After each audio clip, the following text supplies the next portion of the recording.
But welcome to our Father's Day service, everyone. And we just really want to honour dads today, and obviously granddads and everyone else who's a dad and plays that role in their family. And it's great to take the opportunity and to capitalise on it, and to have our church service around this theme today. So it's very, very special.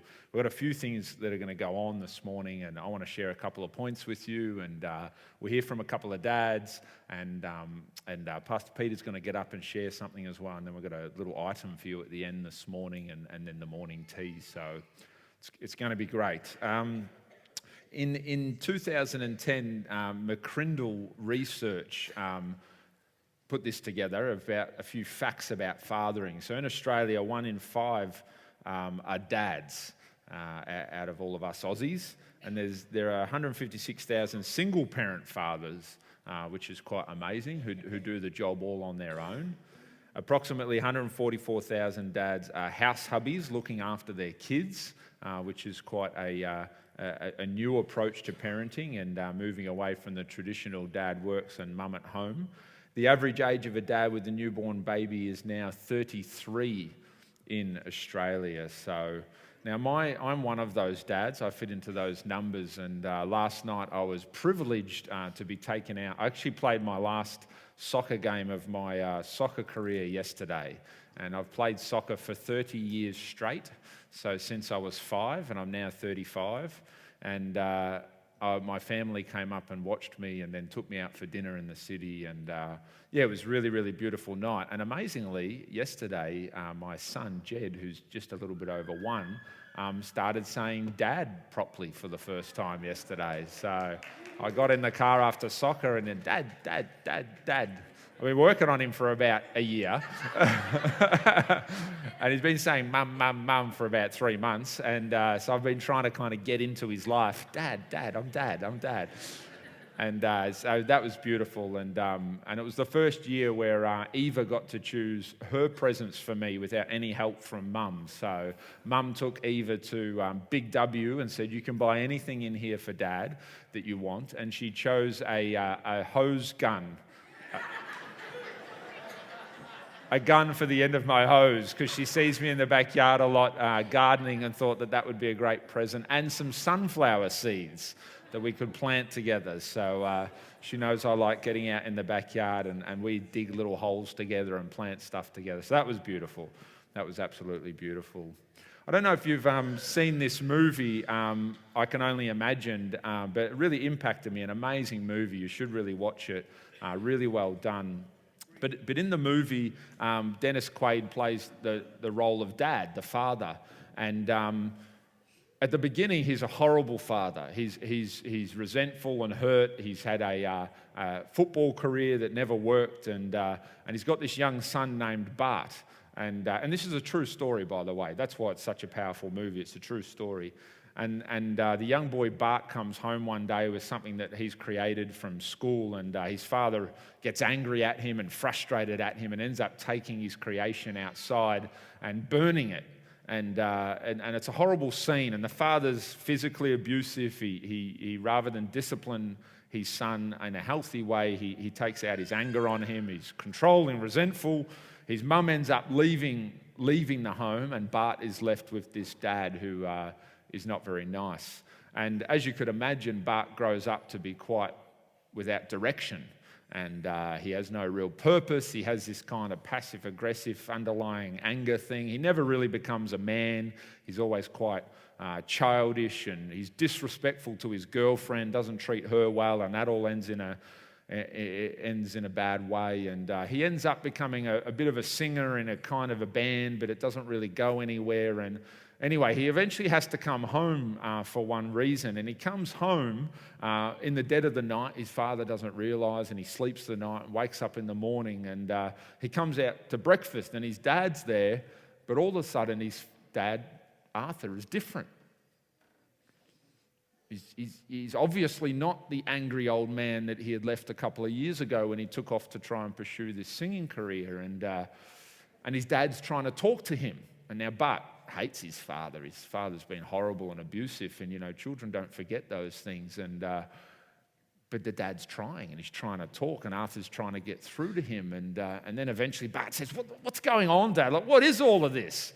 And he says, well, since you left and I've been on my own, and I've actually been listening to a preacher on the radio, and started to read my Bible, and I've even been along to church a few times. And what had happened is Arthur had found God in this time, and he had cried out to God, and God had started to heal his heart.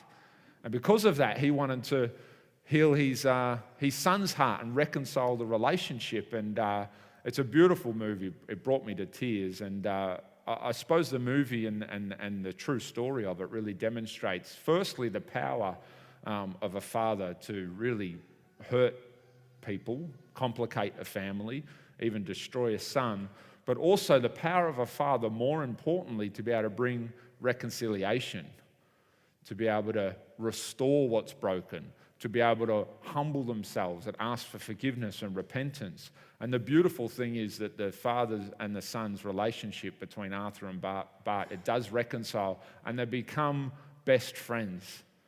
And all the pain of the past is dealt with. God is in there and he helps, and all the pain of the past is dealt with. And Bart becomes a real man, and he does go out and pursue his dreams, and he does write one of the most incredible songs that's ever been written, and that's what the movie is about. It's called I Can Only Imagine. Do children really need a father, though? I mean, we live in a society, sadly, where it's quite a fatherless society. There's many dads that aren't in homes.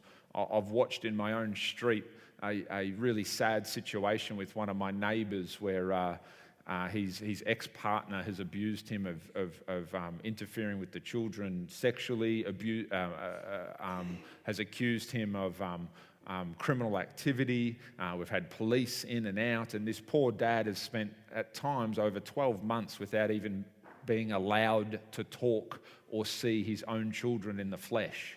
And his children are like 2 and 5, and it's absolutely heartbreaking to see this. You've got some dads that walk away from families, some dads that want to be in families and aren't allowed to be in them. You've got all kinds of different things going on. But do we really need dads? I mean, do you really need a father in the home? I mean, is it really that important? Well, I hope that you hear loud and clearly today that yes, fathers are significant. And every dad that's here this morning, I hope that you hear, and I'm going to say it to you right now, that you are incredibly significant. You are incredibly important. God has created you as a man that could become a father, that could do something great, that could lead a home, and you are a powerful, powerful part of your home, and a critical not only to your home but to our society. And I just want you to stand up if you're a father this morning, and we're going to give you a little gift to say thank you for being a dad. So just stand up, all the fathers this morning, so we can see who you are. It's a little pocket knife. David Popper's about to become a father. He's got a baby in the womb.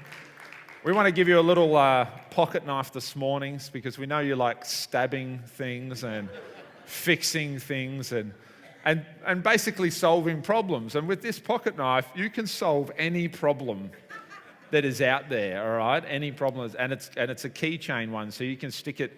I know for most of you dads that you love little keychain things like this, and you'll want to actually stick it to your pants and let it hang off there like that. Look at that. This is a little fashion accessory for you. I know most of you dads will want to hang it off your belt like that, so we've made sure that you can do that. So can we give all these dads a round of applause and just show our appreciation? Good on you, Dad. We love you. You are significant. Don't sit down until you get your gift. You don't want to miss out on one of these. They've got special powers. Billy Graham, the late Billy Graham, said, "A good father is one of the most unsung, unpraised, unnoticed, and yet one of the most valuable assets in our society." And look, I know this morning that everybody's dad situation is a bit different. Your relationship with your dad, no one in here would have the same relationship with the dad as the person sitting next to you. Everyone has a different situation. Some of you may never have met your father. Some of you may have had what you consider to be the greatest father on the face of the earth. But dad or not, married or not, single or not, if you're a young man who hasn't become a father yet or not, if your family was divorced or a blended family or a perfect nuclear family, if your dad's alive or dead, it doesn't matter. This morning, we want to celebrate fathers and we want to honor fathers and the role that they play. And one of my favorite scriptures to remember on these days is from Psalm 68 and verse 5, and it says that God is a father to the fatherless. He's a defender of widows, is God in his holy dwelling. God sets the lonely in families. And despite our situation with our own father, we know that we have a Father in heaven who is perfect, who will fill every gap. And what I love about the Father in heaven is if there's a gap in your life, or if there's a role that dad didn't play, God is so keen to fill that gap.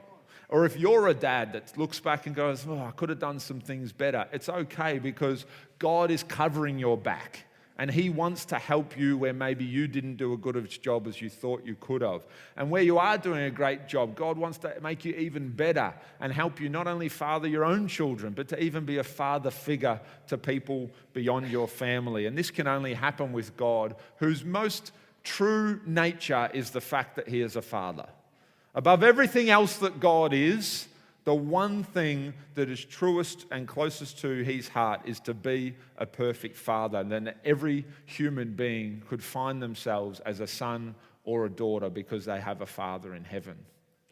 We want to share with you this morning 5 reasons why dads are significant, or 5 reasons how dads are significant.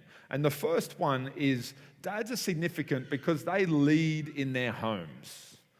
To be a dad is to naturally be a leader.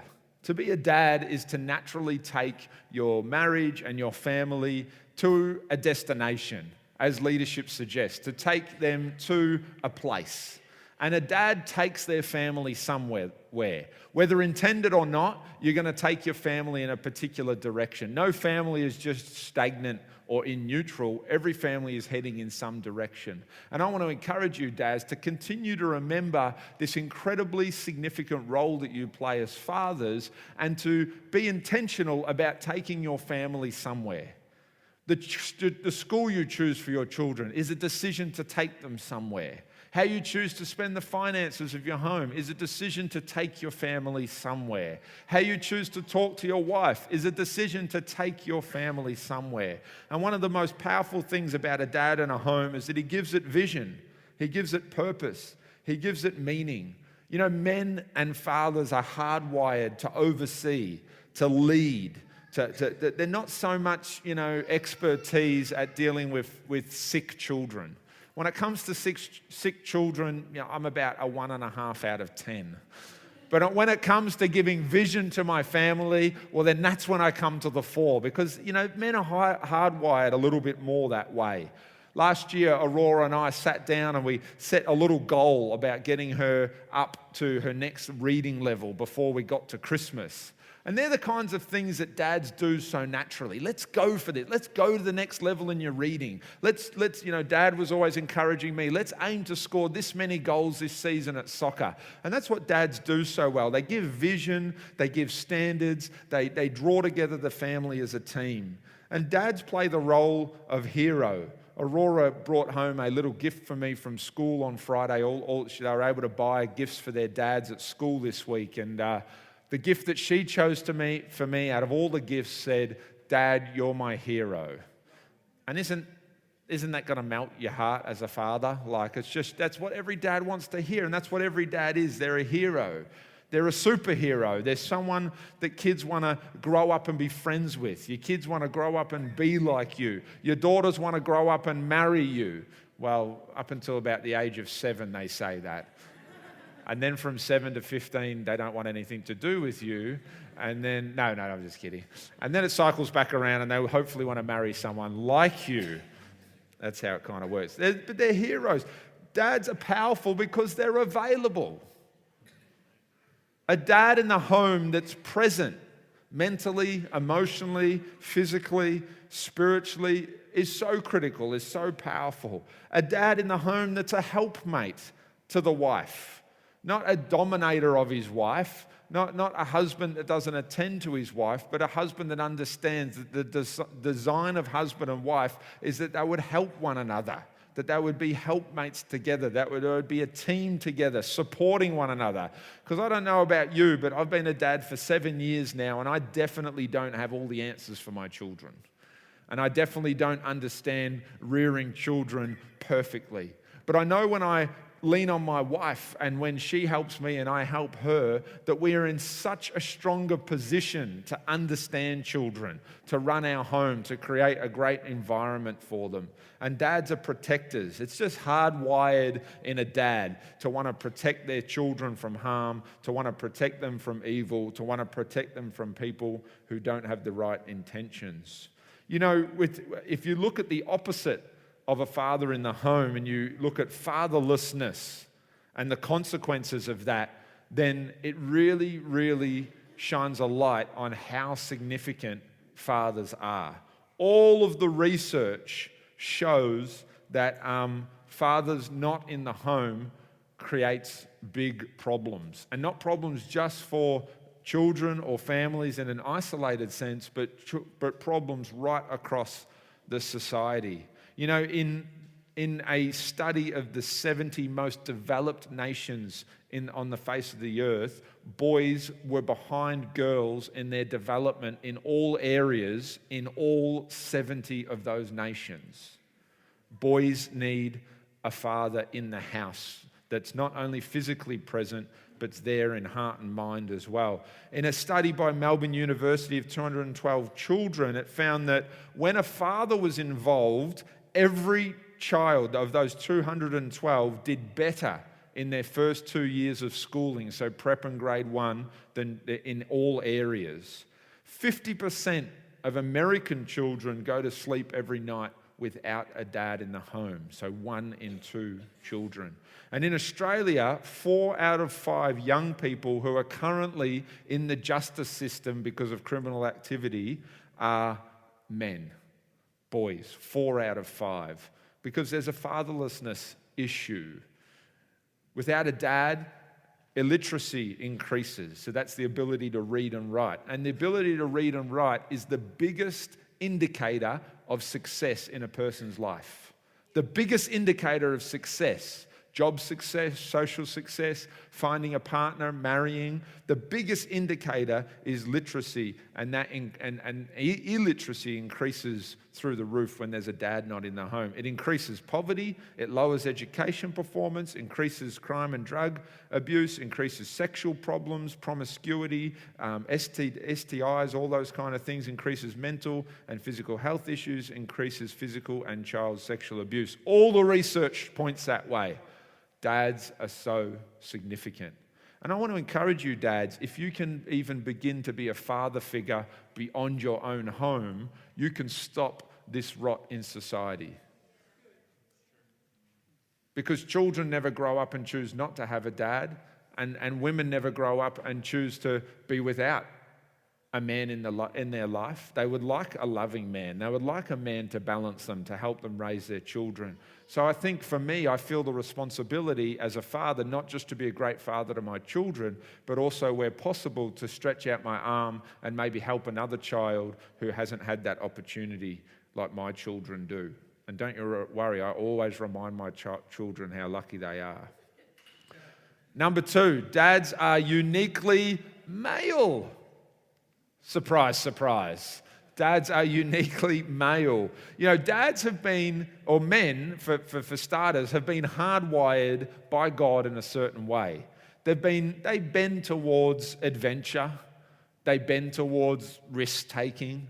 They bend towards just doing and working and doing the hard stuff. They bend towards problem solving. And all the wives said, amen, that's true. Every time I try to just talk, it's like, fix it like this. Speak to them like this. Just do this. If you'd done that, you wouldn't have this problem. Every wife knows that, all right? Because we bend towards problem solving. And when we hear something, we just think, well, how can we fix it? As quickly as possible, as efficiently as possible, without spending any money. Shopping never fixed anything.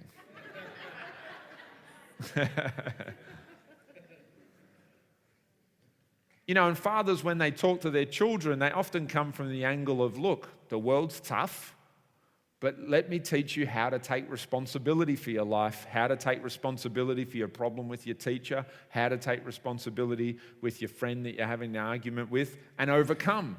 Because dads are hardwired by God that way, to overcome, to take on the challenge, to take a risk, to get out there, to do something that's difficult. Especially at about 9, 10, 11 years of age and beyond, the father becomes so important in the life of a child, becomes critical. Often mothers play a major role in the early formative years and the nurturing years, but the father particularly becomes important as that children heads into the tween or the teen years, because they really start to be a strong voice alongside the mother in those years. And the way that a man is hardwired is incredibly important. You miss the male influence, and then you miss 50% of God's nature. Women are hardwired, they tend to be hardwired more towards communication, socialization, but towards caring, nurture, all of those important things, unconditional love. It's very rare to hear of a mother leaving her family because the nurture thing is just so hardwired, where for a man, they offer something different to children and something different in this world. In Genesis chapter 2 and verse 18, God says, "It's not good for man to be alone. I will make a helper suitable for him." You see, man and woman are designed to be together. Men, women, it's not good for either of them to be alone, and God's designed us to be in community, to be in family, to be together. In Genesis 1:26, it says that God created them male and female. So there was a purpose behind God creating male and female. You can't have community if there's only female. You can't have community if there's only male. See, God's very clever. In creating male and female, it forced humanity to come together in community, in love, in family, in marriage. If I didn't need the feminine in my wife and what she offers in her heart, in her life, in her mind, in her caring of our children, in balancing me out in my manliness, which can sometimes be stupid manliness, and I need the wisdom of a woman and the insight of a woman. But if she didn't have something that I don't have, then it wouldn't draw me towards her in community. That's why God created the male and female, because we need each other. We need the masculine and the feminine to come together, actually makes a whole part and actually reflects. We're created in the image of God. We are created in the image of God. Not just you, the man, or you, the woman, but we are created in the image of God, and we all need one another, and a man needs a woman. It's important. It gives balance. In Genesis 2:24, God goes on to say, "This is why a man leaves his father and mother and is united to his wife, and the two become one." There's two parts in the man and the woman, but they become one inside a family. In our culture, you hear this word of toxic masculinity thrown around a bit these days, and there's this pressure against men to stop being risk takers and to stop being aggressive and to stop being protectors. There's no such thing, though. I don't believe in it for 1 second. There is no such thing as toxic masculinity. What there is distorted masculinity. When masculinity is corrupted, distorted, and unfathered, then you get problems. But the way men is created is the way that God created them, through his purpose and his intention. God didn't make a mistake when he hardwired you as a man. It's not toxic. It's God ordained. But fathers help keep men healthy, help keep their aggression channeled in the right direction, help keep their problem solving focused on the right thing, not on the wrong thing. Amen? A dad's impact on his sons and daughters, or on children, is phenomenal.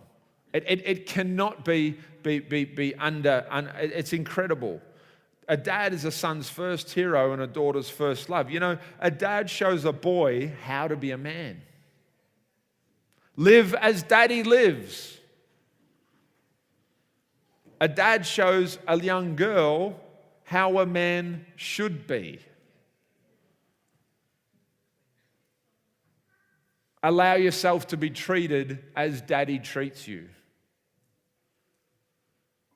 The key message that a father sends to his son is go on an adventure. Life is an adventure. It's really hard life and things are going to come at you, but treat it as an adventure and overcome the challenges by taking risks. But when you take risks, also be responsible, son, with the consequences of those risks and learn to own your decisions. It's a powerful message. To a daughter, a father says, you are valuable. This is the most key message that a father can send to his daughter. You are valuable. Affirmation is critical from a father to a daughter, especially because women are created communicative, social. They're much more highly valuing speech. So for a father, it's critical that he's affirming his daughter. It's not enough to say, well, daddy puts food on the table. No, for a daughter, she needs to hear you say, you are beautiful, you are valuable, you are made right by God. I'm going to help you go through life and protect you and help you flourish in your life. You've got to hear that. A father needs to give a daughter touch, affection. If she doesn't feel the secure but strong but non-sexual touch of her father, then it will be difficult for her to understand touch, appropriate or inappropriate, from other men. Affirmation is critical. Affection and touch is critical. The key message the father's sending to a daughter is you're valuable. And if that message doesn't get through, women will naturally begin to look for other men to have that question of, am I valuable, answered? And sometimes that can end up in them becoming flirtatious or promiscuous or seductive or whatever, because they go out looking for a man to help them understand where their value is. Where am I on the value scale? You know, I can tell pretty quickly when I meet a young woman if she's been fathered well or not. The way she dresses, the way she carries herself, the way she talks, the boundaries, physical boundaries she keeps around herself with men. And I can see that a father has been at work here, because you know who you are and you know that you are very valuable. How a dad handles his daughter's heart is how that woman will allow other men to handle her heart. I want to ask a couple of guys this morning what they love most about being a dad. What they love most about being a dad. Just it'd be interesting to hear from some dads, wouldn't it? I might come down here and choose a dad. Maybe even put a dad on the spot. Is anyone blushing? Is it all the eyes dart away? Roo, what about you, Roo?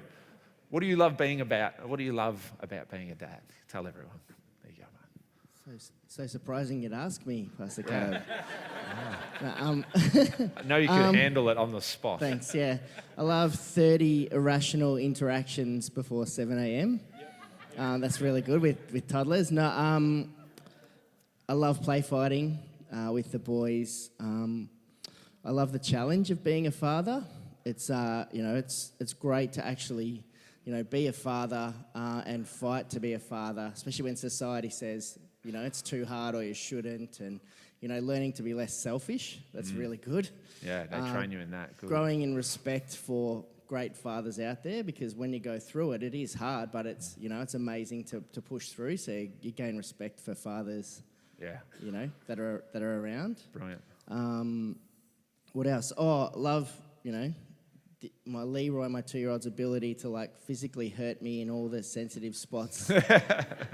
Every day. He's got incredible ability to just jump. They just jump all over you. And, I guess the key one for me is just seeing the contentment on their faces, because that they've been provided with a loving family and a good household. Yeah. That really, you can see the peace in them. Yeah, they don't have any issues or any struggles with, being provided with or being supported or being loved, and I just love that, Wow, that's the great. challenge as a, dad, but that's what you want to provide. So, Brilliant, yeah. Brilliant, well done.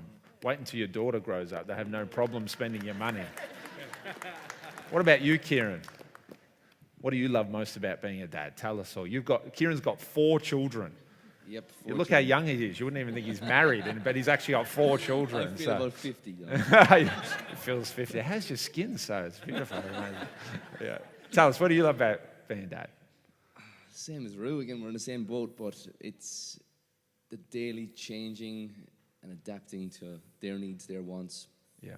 The unpredictable daily situations, whether it be an explosive poo or falling off their bike over and over, or picking them up and making sure they're okay. And again, you're not born knowing how to do this job, or you don't know how to do this job when you get married. And it's true. It's daily just adapting to them, and they're all different, and it's fun. It really is fun. Yeah. Most of the time. It's hard. It's great when they're in bed. It's great when they wake up. But I just love it every day, and every day is great. That's it's awesome. Sort of secure and happy. Yeah, beautiful. That's great. Well done. Well done. Give him a clap.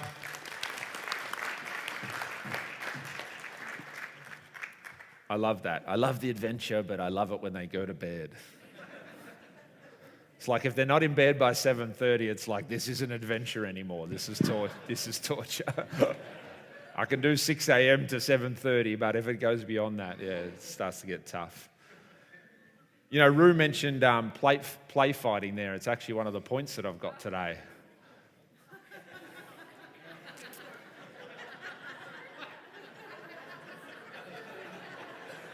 It's just a morsel of truth there for you in that picture.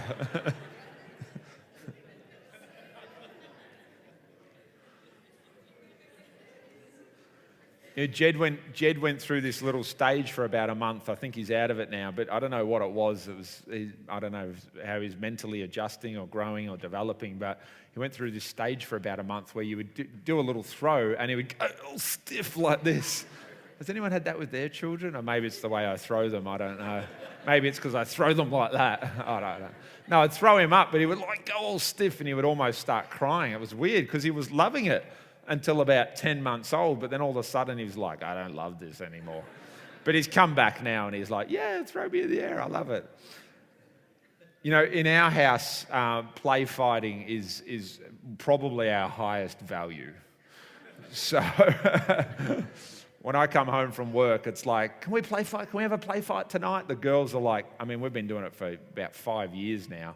And it's just a constant play fight. It's always on our bed. We had to buy a king-size bed just so that we could fit the play fighting arena on the bed. And it's just constant. And even Jed, I pick up Jed and run him down the hall going, play fight time, play fight time. And his face just lights up and I throw him onto the pillows and he rolls off and he loves it. You know, as a dad, you don't really get to do much for the first kind of 9 months, 10 months of a baby. It's kind of like, oh, wow, I have a son. This is amazing. But that's about all you do. And the mother's like, you know, up all night and breastfeeding and like, it's all action for the mother. But then at about 9 or 10 months, the baby's sitting up and you can start to poke them. And they kind of smile back at you. And then you can kind of like push them over onto and they like kind of laugh and enjoy it. And it's like the dad comes alive. I couldn't breastfeed, I couldn't be up all night, but I can push them and I can shove them and poke them and see what they'll do. And the child becomes interactive all of a sudden. And this is where the play fighting begins. And isn't it true, Dad? It's just this natural thing. It doesn't matter if it's a boy or a girl. It's just this natural thing to want to interact with them beyond just cuddling. You know, mothers are there till they're about 15, still trying to cuddle them. But dads, it's pretty quickly like, once you finish doing this for 9 months, it's like, What happens when you tip them over? Or I grab Jed by the legs on the bed and then I flip him so he does like a half somersault.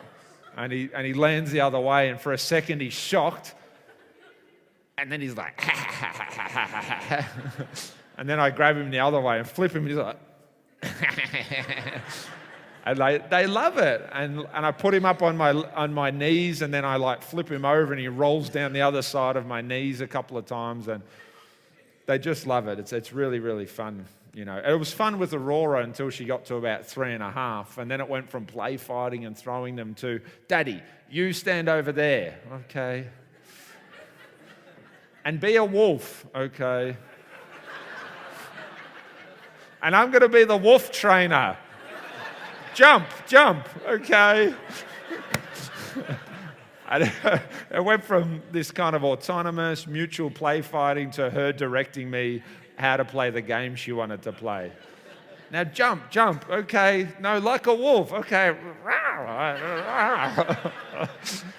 It's like, it gets quite complex. I think it's more of a girl thing. It's like, I think Jed and I will just wrestle for a long time, but now it's got rules and regulations. Then if I don't play to the rules, it's like you're off to bed, and it's like, it's pretty painful. Now, it's interesting because a mother's natural reaction to play fighting is like, oh, be careful. Oh, maybe take it outside. Could we maybe do this tomorrow when we can go out onto the soft grass? And Zoe's reaction to play fighting is, I'm just going to leave the room. I think it's just better if I don't watch. Emotionally, I think it's just better if I get out of here because I don't really agree with... There's not a lot in a woman that really agrees with the throwing and the chucking and the flipping, but I want to encourage you this morning that the benefits to play fighting are phenomenal. If all the research, if you ever have heard a psychologist or someone who's researched this area talk about it, it's unbelievable. Let me give you a bit of an insight to a few. The first thing that does is it teaches children how to manage boundaries, because play fighting is all about boundaries. Because very quickly, fun play fighting can end up in not so fun play fighting. Like if you kick daddy in certain places, it's not fun anymore. Okay? Aurora's getting quite big now, and it's like, sweetie, you're getting a bit stronger. You can't like drop elbow on my eye socket. Like, that hurts, daddy. And I have a black eye now. So it teaches children how to manage boundaries and how to choose right or wrong. What's right in a play and then what's wrong and going to make this turn into not fun anymore. Researchers have directly tied play fighting to kids staying in school. Children that play fight and children that engage with their father like that, they do better academically, they're more likely to stay in school, more likely to be successful in life. It teaches them social parameters, because play fighting is kind of like a dance. You've got to learn how to kind of dance and interact with dad and how to interact with an adult, and there's appropriate and there's inappropriate interactions. It teaches them the difference between the balance between threat and risk and between safe and secure. Because that's what play fighting is all about. And the best play fighting is when you play right on the edge of risk, danger, hurt and pain, but safe, secure, and everyone's having fun. And that's the best play fight. When you push the boundaries the furthest without actually breaking the boundaries. So it teaches children how to manage that. And this breeds all kinds of things, like the ability to be entrepreneurial, the ability to be creative, the ability to be a balanced person, the ability to know in social situations how to push the joke far or where the line is to keep it there. It teaches children to be a good player, to be a fun person, to be someone that other kids at school are actually going to like hanging around with. Because no one likes Eva's got this kid at kinder, and she always has a story when she comes home. And so obviously the kid isn't being parented too well or whatever. He's always rough. He's always punching kids in the face. He's always throwing bark at the girls. This Thursday, he pushed some kid off the swing and they were crying and there was a blood nose. And when you play fight with children, it actually teaches them how to interact socially, how to be a fun person and play the game right.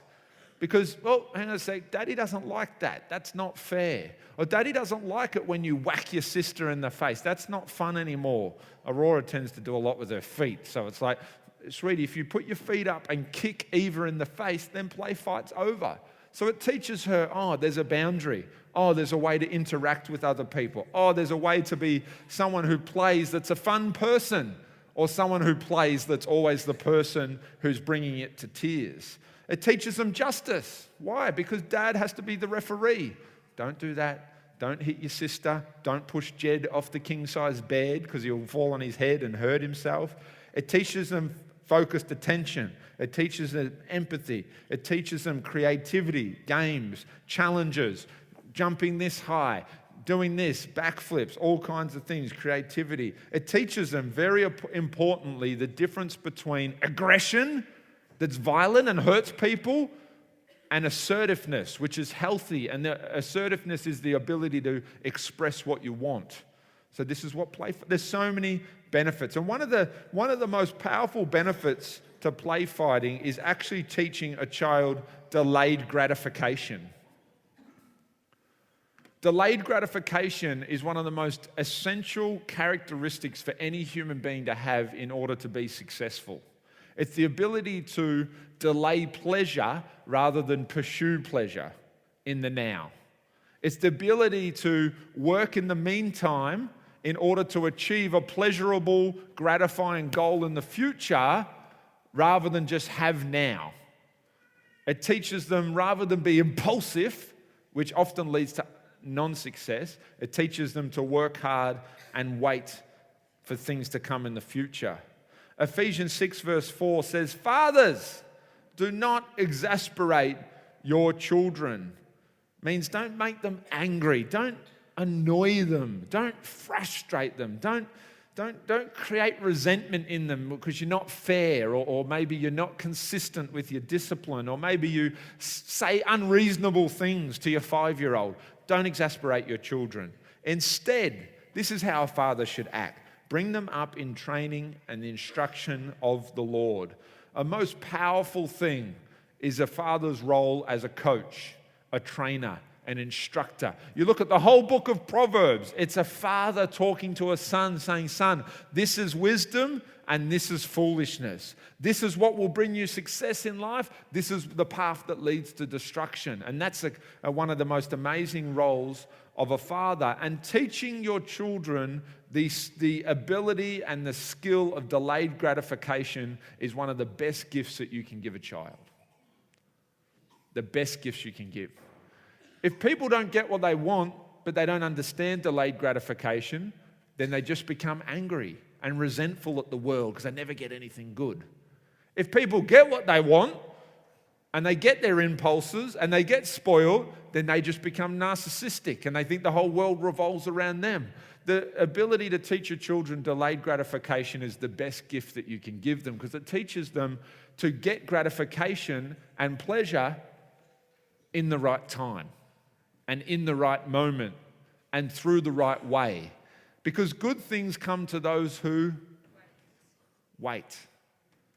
The right things come to those who work for it. Success comes to those that do the right things and have the work ethic to get there. You know, play fighting, watching movies as a family, taking kids out for ice cream, all of these things are great techniques to be able to use to train them in delayed gratification. If you just give, they're never going to develop this ability. But when I say to the kids, well, we will play fight, but before we do that, you need to go put your pajamas on, brush your teeth, and make sure your bed's ready. And if you do that quickly, then that will give us more time to have a play fight on the bed. Delayed gratification. Or if I'm always doing things the other way, "Oh, Dad, play fight. Oh, now, we want to do, okay, I suppose, okay." Well, then what happens? Pajamas are late.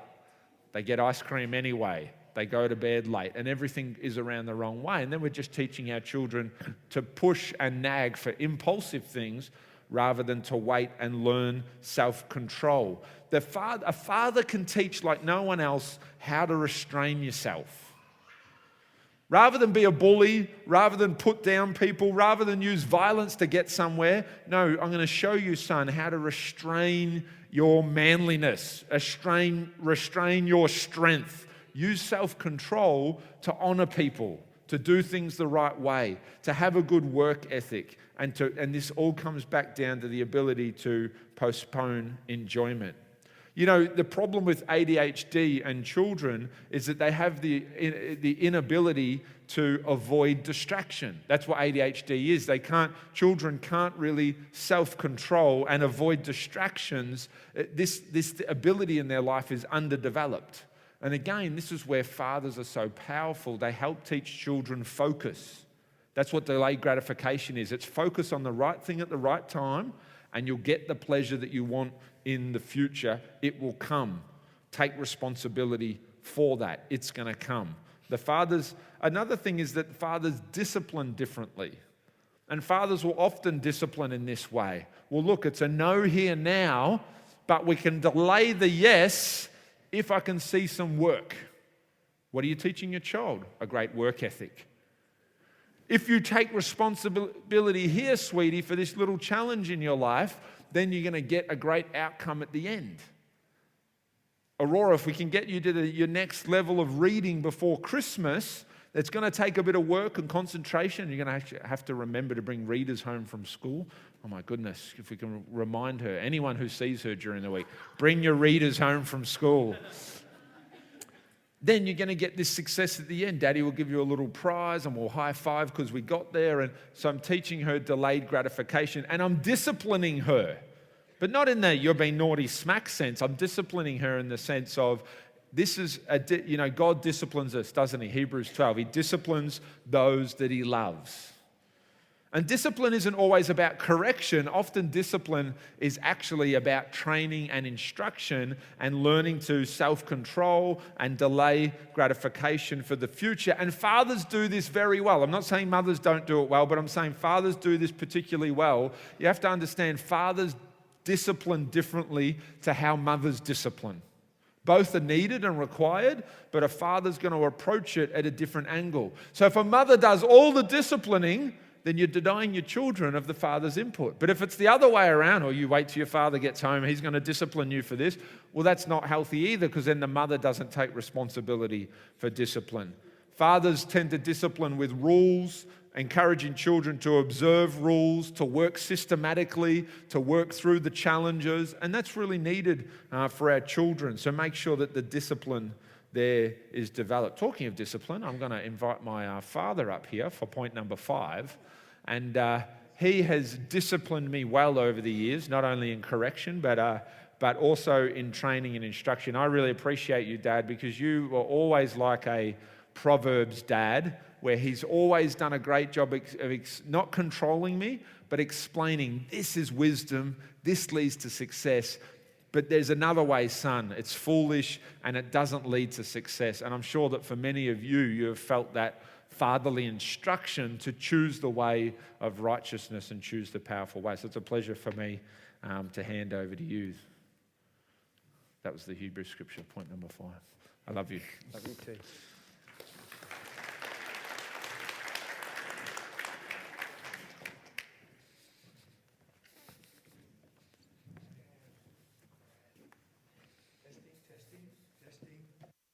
All right. Okay. Yes. Play fighting brings back great memories. And at a recent, I used to be on my knees, and we used to throw the ball up against the wall. We must have played that for hours. And because I was on my knees, so I was down at their level, and they'd jump into me and do everything they can. And I took the mark, and they're trying to get it, and and then the socks in the house. Mum had her team, I had my team, and if the sock hits you, you're dead, sort of thing. So, and we'd come from each area in the house hiding. That got your leg, so your leg's dead. So, and now it's all come back again. So with Aurora in the pool, I'm the monster. You're the monster, the sea monster, Pa. Come and get me. And so that's part of it. And I'm the guy at the local pool that goes around, the 60-year-old that carries Barbie dolls. And I see people go, here he comes again. And so, look, I just thought of this today. I picked up this day. It's sort of like I'm walking around this pool for Barbie doll, and people go, weird. But I sort of feel like saying, my grandchildren, I'm just taking it to them. Because Eva loves to have a Barbie doll. So it's fascinating, isn't it? And training your kids to ride the bike and all that. And I really enjoyed doing that with Caleb. And Reese just passed me on the bike and said, Dad! Off he took. I thought, oh, my whole manhood I didn't train him. And he just took off and just rode it down the hill, kept going. So it's beautiful, isn't it? It's powerful, Pastor Caleb, just on the role play. You learn your boundaries and so on. I was not good at white line fever, though. I really was a bad example for my children. I was a terrible, aggressive, nasty sportsman. And I'm embarrassed by that. I'm sorry, Caleb and Reese, I'm sorry. I was such a nasty person on the football field, and it just, anyhow, we'll move along. But I see Caleb's courageousness and Reese and so on, and it's part of that. You know, if you go out there, you got to feel the pain and make sure someone else does too. So it's just, so to me, in the summary, and Pastor Caleb asked me to just share a session of this, and what is it, and just meditating on the Lord and waiting on the Lord in this whole thing. When man was put asleep, he was man, and he awoke male, and there was female taken from him. So man was created as man, but then God put him into a sleep. And it's interesting, the part that God went after and gave to women really carry it well is the rib is actually, the Hebrew is part of the heart. So there's a section of the heart was taken away, and probably a fairly big chunk went into female. And that's the challenge I think men have. It's probably the number one challenge I see, where I've taken many men's breakfasts and conferences and seminars and so on. It's the heart. It's the heart. So we hear in this scripture, in the end times, before the great and dreadful day of the Lord comes, it says in Malachi 4:5, I'm going to send out this spirit of Elijah. The spirit of Elijah, so it's a prophetic spirit, it's going to go upon the earth. And what's it going to do? It's going to go after the biggest problem in a man, it's his heart. And I'm going to go after that heart. The purpose of the Spirit is to get hold of a father's heart. Not his brain, not his, testosterone, prowess, strength and so on, but I've got to get hold of his heart. Because that's where I know the other half of me, female, in Pastor Karen, she carries this beautiful heart. And I had to learn to understand that heart by understanding her. No man will ever understand himself until he understands his wife's heart. And that, because it was a fair chunk was taken out of man. And that heart was taken away. And this is where God puts it on a man. I want you to turn your heart to your children. And we are really not good at it. And that's the biggest challenge to a man, is bring your heart alive. Operate out of your heart. God doesn't relate to anything except your heart. Doesn't talk to your head. Faith comes from your heart. God operates, it's a heart person God wants. David loved the Lord with all his heart. And he did everything that the Lord wanted.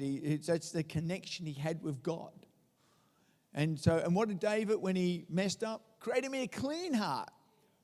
And a man's got to, God, help me with my heart to connect with my children.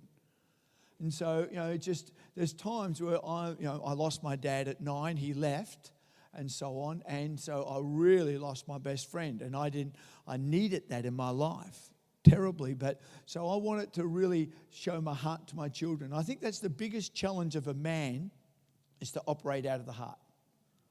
And a man to reach his wife's heart, his children's heart, and to be a heart-orientated man. And that's in the end times, we're going to see this, that children are going to be so affected by their father's heart that they'll turn their hearts back to reconnect with their dad. That's a reconciliation, everyone. And it's the ability to connect your heart with your children. And that's getting down, playing with them at their level and so on, and relating to them, saying to them, I love you. Out of the overflow of the heart, the mouth speaks. So how do you know if your heart's in operation, fellas? How do you know it's in operation? It flows out in words. So the words prove that your heart is operating. When was the last time you said to your wife, I love you? To your children, you say you love them.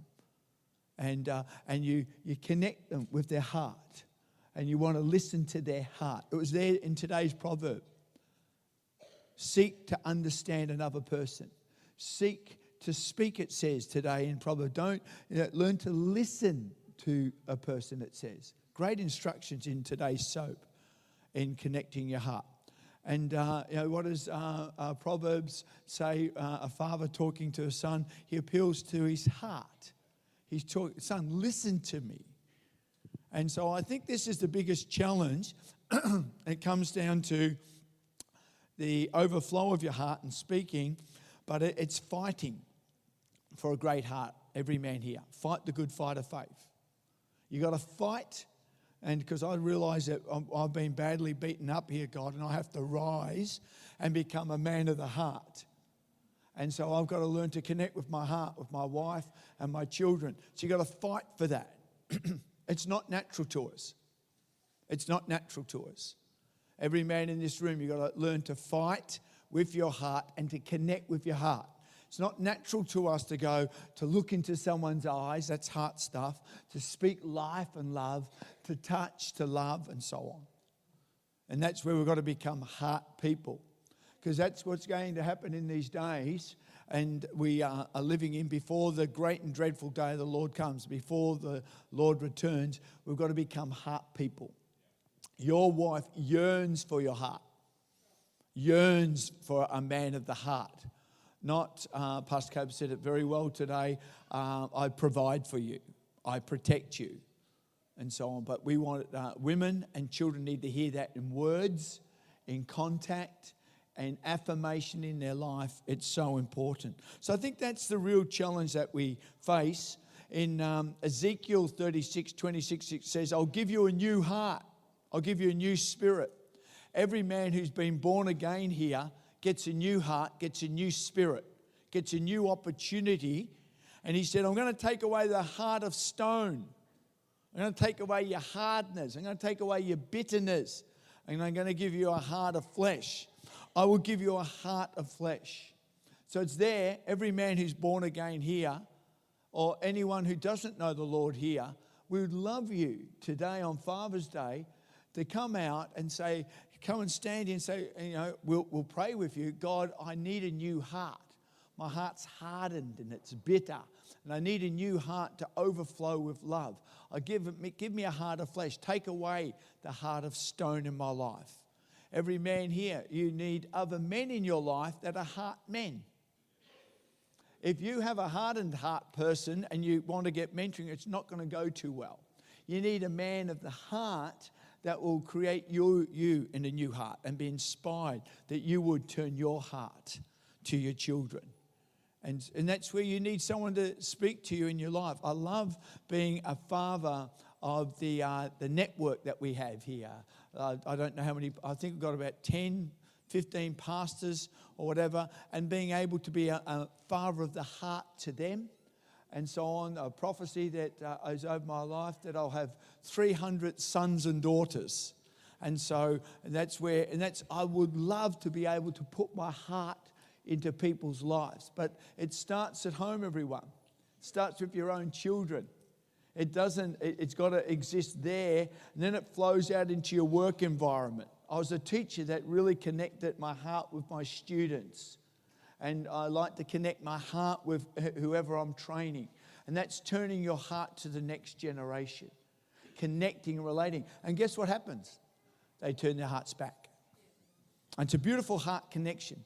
God wants us to be a man, to be a heart connector. And that's what he declares before 400 years of silence by the prophet Malachi. And that's, I think, the challenge that we face today. And I think one of my greatest things of being is being a father with a great heart. Always giving you the best opportunity. A father that you can repent to, a father you can be real with, a father that will speak life and encouragement to you. I'll tell you, men here, the potential in your life if you bring alive your heart. And so that's the play fighting's beautiful, and I love that. And being a man that leads, you've got to lead with the heart. Not just be a practical man, but lead with a heart and inspire and lead them into adventure. It's a wonderful thing to do. So I just encourage the men today. That's what God's after, your heart. That's where he comes to live in your heart. That's where he wants to remove your heart of stone and so on, to be a heart person. And when we haven't, when our heart's been broken, my heart was broken by my dad at 9. And I can remember shouting at him across. He picked me up from Sunday school and I was 9 years of age.